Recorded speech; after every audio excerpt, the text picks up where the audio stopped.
Brink, and Maz asked if I could share with you this evening, which always makes me very happy because I love being here with all of you.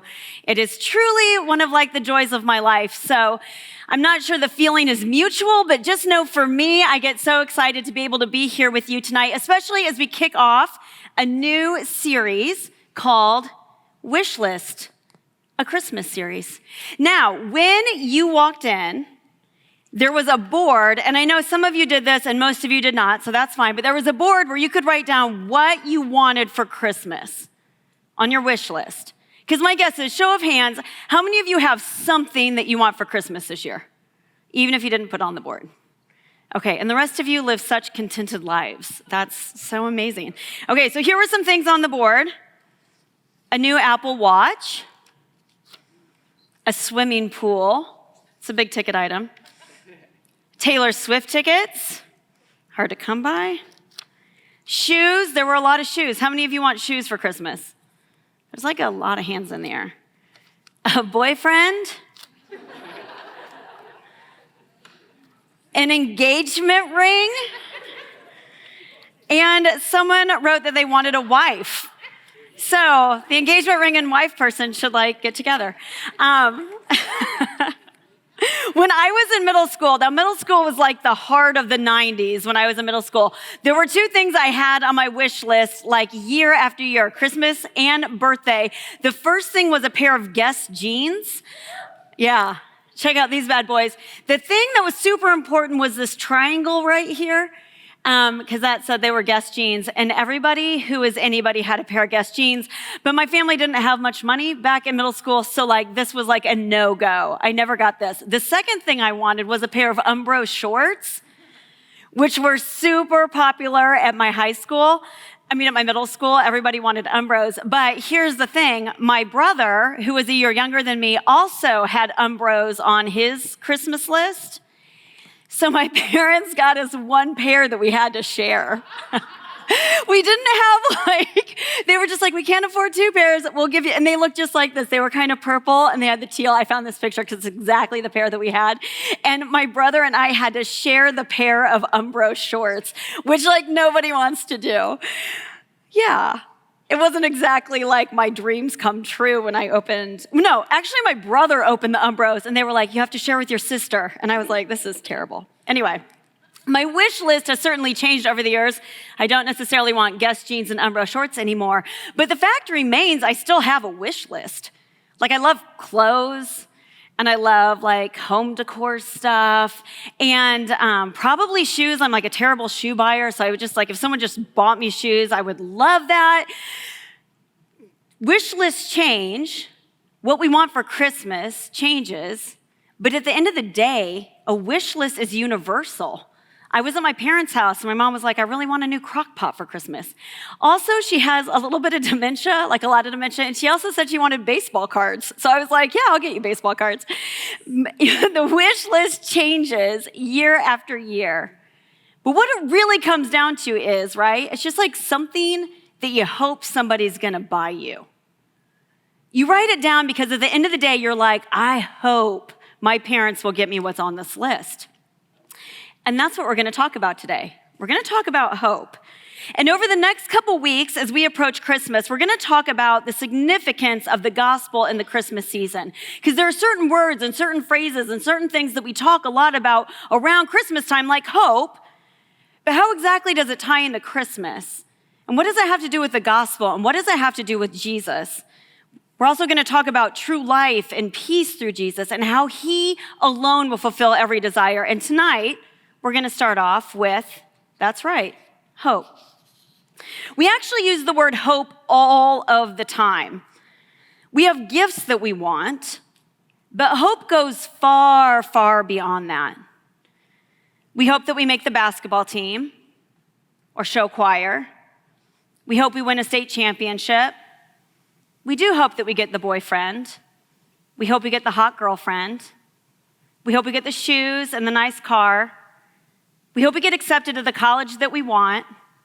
We hope that one day maybe we'll get married or maybe have kids, but we really, really hope that would be a really attractive person that we get married to. We hope that one day we have a lot of money. We say the word hope constantly. I hope there's a snow delay tomorrow, which would be weird. I don't hope that. It would be really weird if there was a snow delay. But I hope my mom makes mac and cheese for dinner. We use it all the time. But if you look up the word hope in the dictionary, all it means is that we want something to happen, or it's a feeling of expectation and desire of a certain thing to happen. Essentially, what hope is in its most basic sense, whether you're looking at it from a biblical standpoint or a worldly standpoint, is that you want something that hasn't happened or has not been given to you yet. And not only that, but you desire it with an expectation. You're not just going to roll the dice and maybe win a state championship. You hope for it and you expect it and you look forward to that.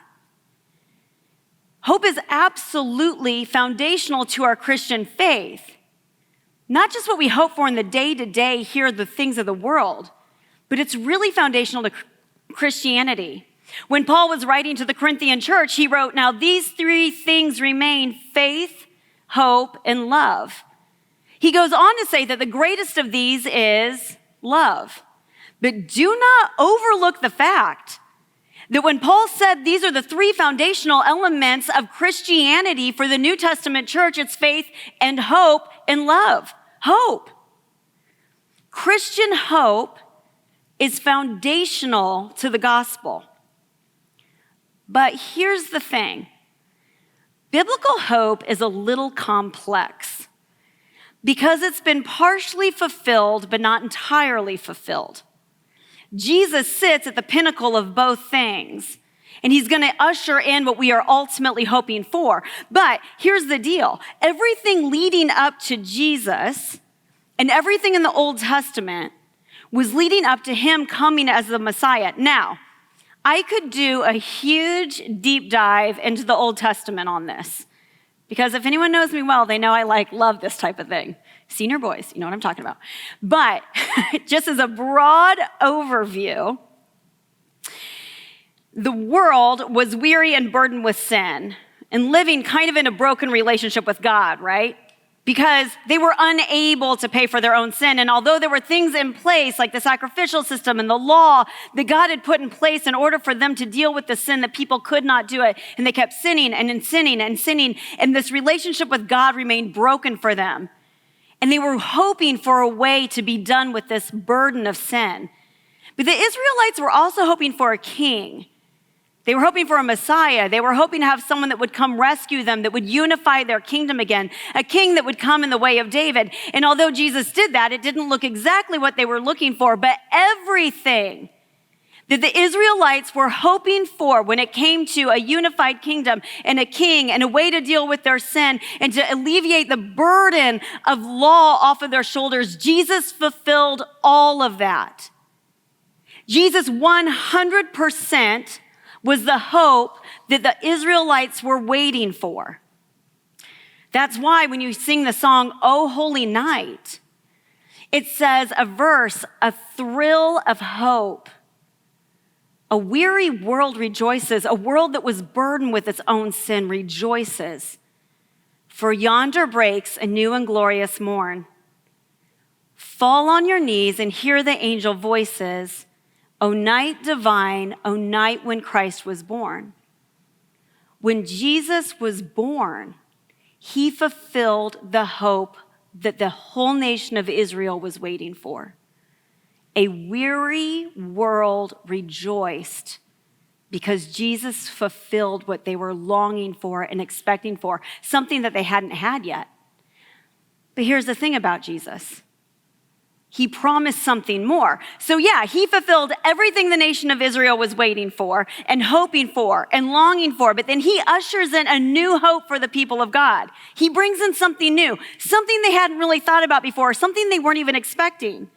He promised that if we would believe in him, if we would have faith in him, that we would one day be in eternity with him, not only just kind of up in heaven, we would be children of God royalty within the kingdom of God. That the kingdom of God was no longer just for Israel and just for the Israelites. It was a hope for all nations, for all people, from all places, that we could all be ushered into the kingdom of God and one day reign with him in heaven as children of God.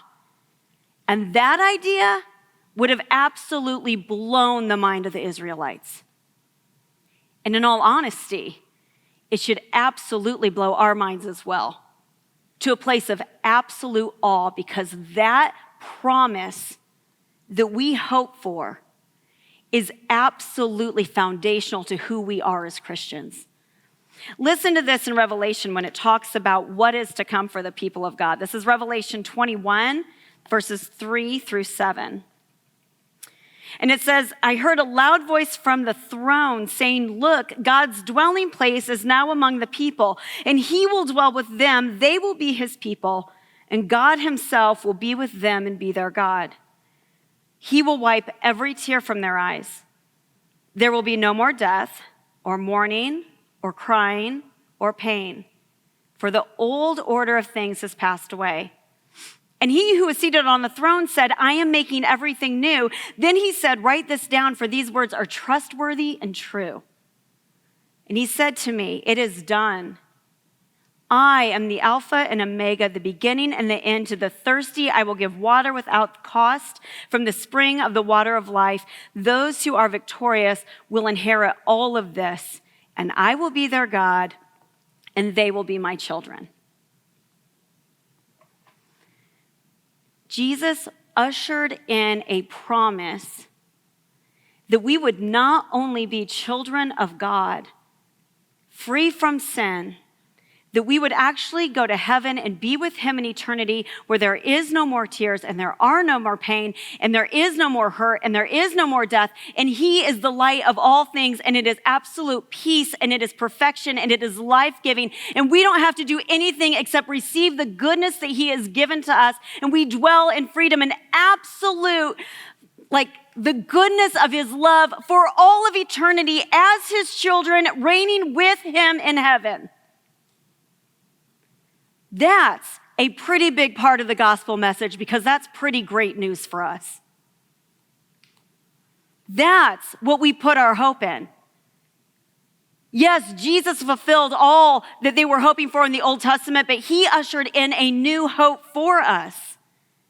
And it's hope, right? We hope in that because we're not actually there yet. How many of you are currently right now in heaven?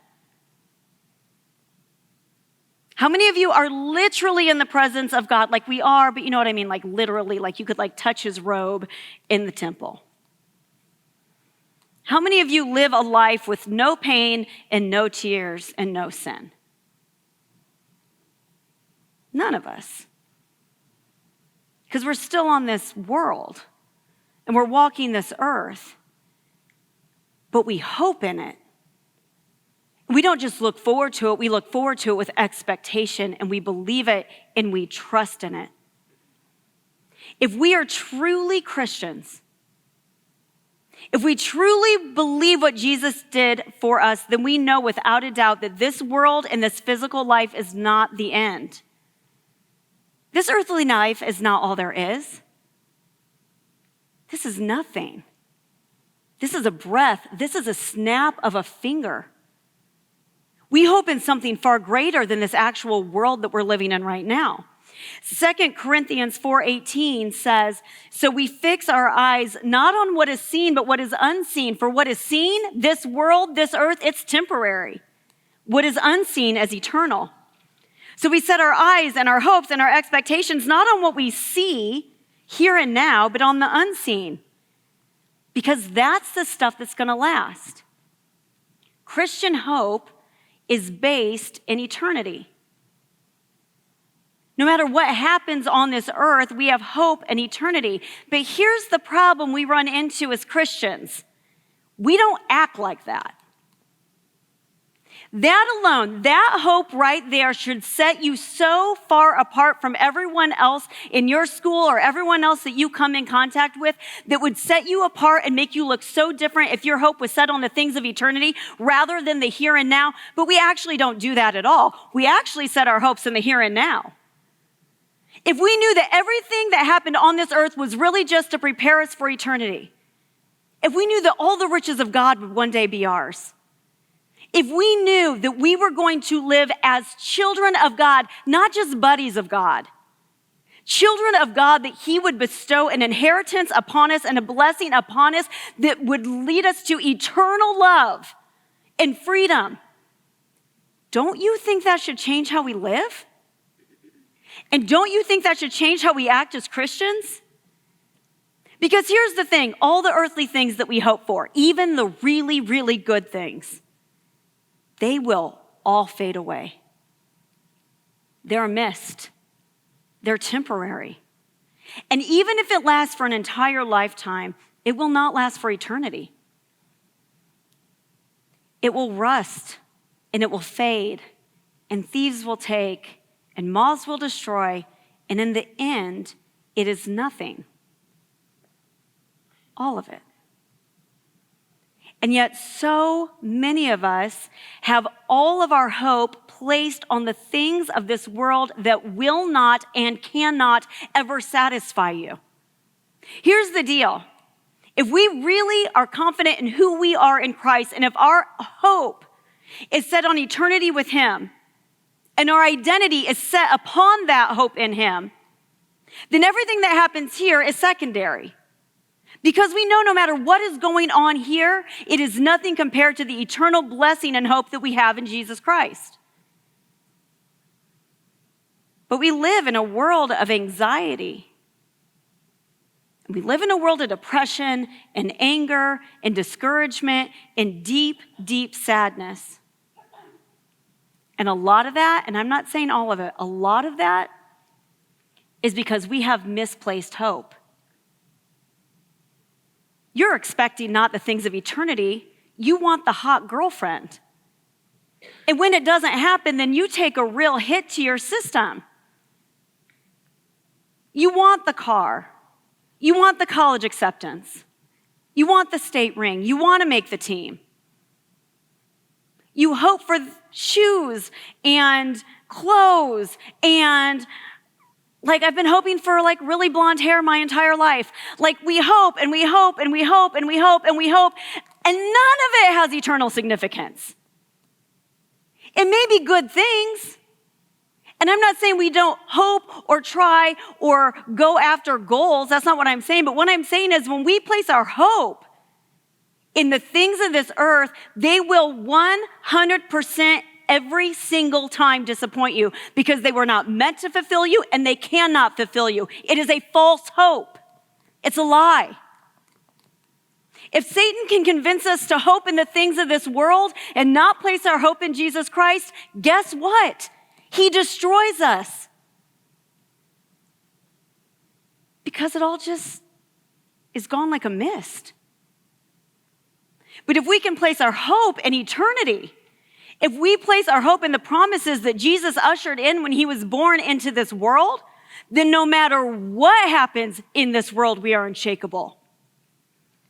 Even if we never get married, even if we never have the car, even if we get college rejection letter after college rejection letter, even if we never make the team, all of that stuff stinks. But in the end, that's not who we are. That's not who our expectation is in. That's not what I'm hoping for. I want those things to happen.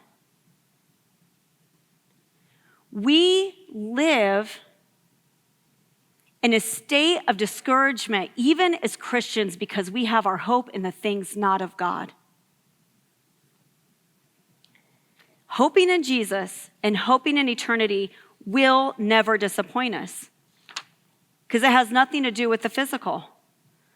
Christian hope says this: even if I never have anything of worldly value, even if I never have anything of earthly status, Even if I never get the boyfriend, even if I never get the kiss at the end of the date, even if I never get the designer purse, even if I get none of that, I am still joyful in the hope that I have in eternity with Jesus Christ.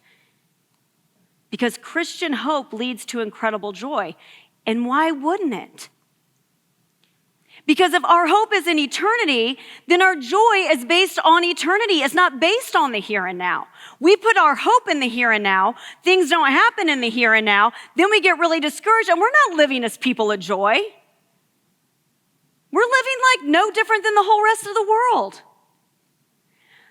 But to be people that have their hope and joy, knowing that no matter what happens here, we're all one day going to be in the presence of a God that adores us.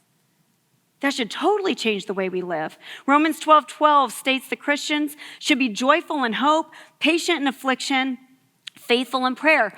Joyful in what? Hope. Because if you have hope, there is joy. If you don't have hope, there is no joy. Because you're expecting your joy to be in the here and now, and it's going to fail you every time. Joyful in hope, patient in affliction, which means no matter what happens, we are patient because we know it is not the end, and faithful in prayer, that we can pray and trust. Our prayers are based on faith in the promises of God, and we are joyful in that hope.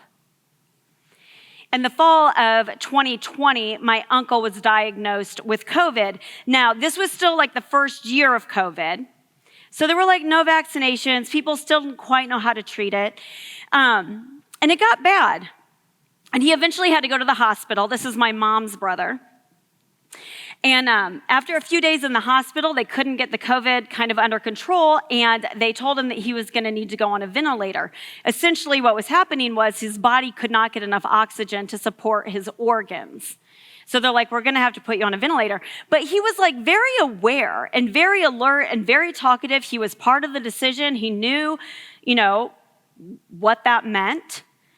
And the doctor told him, like, here's the deal. You're going to have one of two outcomes. You're either going to, this is going to work, and you're going to come off the ventilator and live, or it's not going to work, and you will not come off the ventilator, and you will die. Those are the two things that's going to happen. So later, this was like actually like 2 years ago. It was right at Thanksgiving week. They said, we're going to put you on the ventilator later this evening. It's your only chance, basically, to live, but it may not work. And so what my uncle did was he actually called family members to sort of like talk it through and then kind of give his goodbyes, knowing that like, hey, this may work and this may not work. So he calls my mom, his sister, and we had all just sat down at like a big family dinner. So it was like me, Neil, my kids, my brother, all of his kids. And my mom answers the phone, but keep in mind, I told you she has like a little bit of dementia. And she knew it was her brother, and she knew he was going on a ventilator that night. But instead of taking the phone call privately, she put it on speaker and set it down at the table. So we all heard this conversation between my mom and her brother right before he goes on the ventilator. He doesn't even know he's on speakerphone. So the whole table is totally silent. And so he starts talking. He's like, Jeannie, this is Mark. I just wanted to call you. I'm going on a ventilator tonight. Here are the two outcomes. I just wanted to call and just tell you how much I love you. She was like, I love you too. She's sitting there just crying, and she's like, I love you so much, Mark, and I'm so sorry that you're having to go through this, and I wish you didn't have to go through this, and I just love you, and I'm so, so, so sorry. And he said, that's going to be okay. And he said, here's the two things. He's like, it either works, and I wake up and I hug my wife and kids again, or it doesn't, and I hug Jesus. And he said, either way, I'm good. In either outcome, I'm fine. Whether I live or whether I die, I'm good. Because I have hope. And I know what's coming. And I know they're going to be joining me soon. Now, that's a great picture of hope. Because you know what? Yeah, of course he wanted to live. He's got kids and grandkids. He wasn't that old. But he wasn't sad.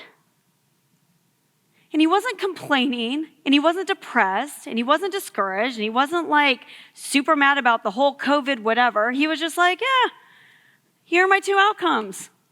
Either way is going to be fine. Listen, he never came off that ventilator, and he died. And it was tragic. But we know where he is. And yeah, there was sadness, and there was a lot of sadness, and there's still a lot of sadness around it. But guys, we have hope that we're going to see him. Could you have that attitude when you were sitting before the end of your life and it's life or death? 1 Thessalonians 4:14 says, do not grieve like those who have no hope. You know who was not grieving that day? My uncle. As Christians, there is always hope and there's always joy. My question is, some of us grieve when we don't get the shoes we want. Some of us grieve when we don't get the junk that we want. Some of us grieve when we don't get the invitation that we think we should have. Let me ask you this question. If all of our hopes in the things of this world, if everything you were hoping for, everything on your wish list, if it all went away, would Jesus still be enough for you? If every single thing that you were hoping for in this world, if it all went away, would Jesus be enough? And would hope in him be enough? And would you have joy in that hope? Would that be enough for you? Listen, this is why we talk about hope at Christmas time. Because yes, Jesus fulfilled the hope of the Israelites, but he ushered in a new hope of eternity with God, absolute beautiful relationship with him for all people, from all places, for all time. That's a huge component of the gospel. That's good news. But do we live like it and do we act like it? This Christmas, you can still keep your wish list and stuff. I'm not going to make Scarlett put down my only wish and hope is eternity with God. But this is what I really want to challenge you with. I want you to really evaluate what you put your hope in. For real, evaluate what you put your hope in. Where do you put your identity and your fulfillment in who you are and what you are expecting and where your hopeful expectation lies? And ask yourself, is that pointing or leading you to eternity with Jesus Christ, or is that something of the world that is just going to fade? Our wish list item number 1 in this series is this: the hope of Christ, which brings eternal joy to this broken world and our hurting lives and our disappointments. We can still have eternal joy if our hope is in the right place.